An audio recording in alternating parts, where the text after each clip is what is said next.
गटनेतेपदी गणेश बिडकर यांची निवड करण्यात आली आहे।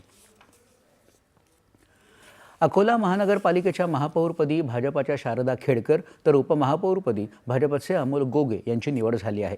शहर विकास आघाडीच्या शारदा खेडकर यांना 45 मतं मिळाली तर महाविकास आघाडीच्या सुरेखा काळे यांना 32 मतं मिळाली। काँग्रेस आघाडीत गेलेले भाजपचे बंडखोर अपक्ष नगरसेवक आशिष पवित्रकार यांनी भाजपला पाठिंबा दिला।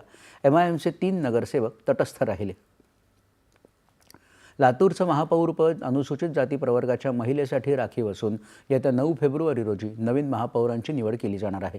या प्रक्रियेसाठी पीठासीन अधिकारी म्हणून लातूरच्या जिल्हाधिकारी वर्षा ठाकूर घुगे यांना राहणार आहेत।